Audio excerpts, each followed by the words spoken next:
గౌరవ శాసనసభ్యులు మాణిక్యాలరావు గారు ఉపాధి హామీ గురించి మాట్లాడారు అధ్యక్ష. దాని గురించి నేను ప్రస్తావించాలి.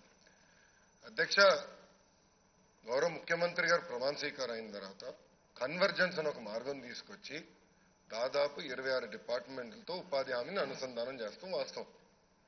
అధ్యక్ష, ఉపాధి హామీ ఏంటి అధ్యక్ష? Demand driven programme. ఈరోజు చర్చ దేని గురించి జరుగుతుంది అధ్యక్ష?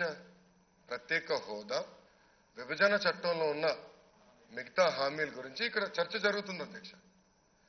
ఇప్పుడు గౌరవ శాసనసభ్యులు మన మాణిక్యాలరావు గారు చాలా తేలిగ్గా మేము ఇంత డబ్బులు ఇచ్చేసాం, ఉపాధి హామీలు ఏ రాష్ట్రానికి ఇవ్వనంత డబ్బులు ఇచ్చామంటే ఎస్ మేము ఖర్చు పెట్టాం కనుక మీరు ఇచ్చారు. టాప్ పర్ఫార్మింగ్ స్టేట్స్ మీరు 5 రాష్ట్రాలు తీసుకుంటే ఒక్క రాష్ట్రం కూడా భారతీయ జనతా పార్టీకి చెందిన రాష్ట్రం ఒక్క ముఖ్యమంత్రి కూడా లిస్టులో లేరు అధ్యక్ష. మీరు వెస్ట్ బెంగాల్ నంబర్ 1 లో ఉంది పోయిన సంవత్సరం, తర్వాత ఆంధ్ర రాష్ట్రం ఉంది అధ్యక్ష. మేము పర్ఫామ్ చేస్తున్నాం కనుక మాకు వస్తుంది అధ్యక్ష.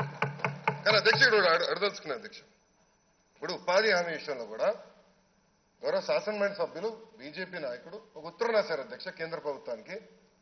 అవినీతి జరిగిపోతున్నాయి, ఎంక్వైరీలు వేయండి అని. దానివల్ల ఎన్ని రోజులు డిలే అయింది అధ్యక్ష? పేమెంట్లు 6 నెలలు డిలే అయింది అధ్యక్ష. ఆంధ్రలో అధ్యక్ష ఇప్పుడు కూడా చూస్తే అధ్యక్ష ఉపాధి హామీ కింద 1673 కోట్ల అధ్యక్ష రావాల్సిన అవసరం ఉంది అధ్యక్ష.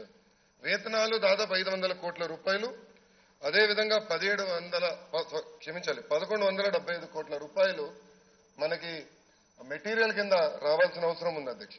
ఇంతేకాకుండా అధ్యక్ష గతంలో కూడా ఇట్లా పేమెంట్లు లేట్ అయినప్పుడు, కేంద్ర ప్రభుత్వం నిధులు ఇచ్చేప్పుడు ఆలస్యమైనప్పుడు అప్పుడు కూడా రాష్ట్ర బడ్జెట్ నుంచి 1350 కోట్ల రూపాయలు అధ్యక్ష.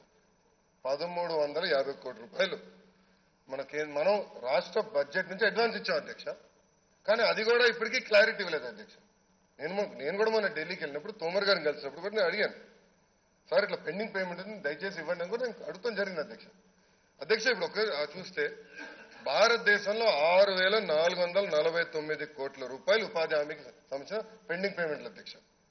దాంట్లో 3170 కోట్ల రూపాయలు ఒక వెస్ట్ బెంగాల్కి ఉంది అధ్యక్ష. దాని తర్వాత 1673 కోట్ల రూపాయలు ఆంధ్ర రాష్ట్రం, కేరళ 623 కోట్ల రూపాయలు అధ్యక్ష. అంటే 3 నాన్ బీజేపీ రాష్ట్రాలు పేమెంట్లు పెండింగ్ ఉంది అధ్యక్ష. మిగతా రాష్ట్రాలకు పోతే పేమెంట్లు టైంకి వస్తున్నాయి అధ్యక్ష.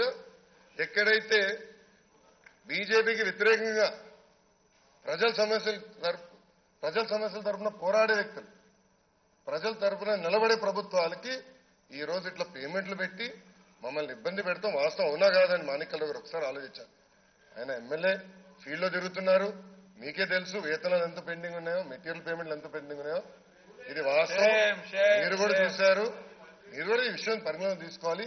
ఇది ప్రత్యేకంగా ఆంధ్ర రాష్ట్రానికి ఇచ్చిన డబ్బులు కాదు, మేము పర్ఫార్మ్ చేశాం కనుక అది మా అధ్యక్ష. ఆంధ్ర రాష్ట్రం ట్యాక్సీలు కట్టినాయి, పన్ను కట్టాం, దాంట్లో భాగంగా ఉపాధి హామీ కింద మాకు డబ్బులు ఇచ్చారు అధ్యక్ష.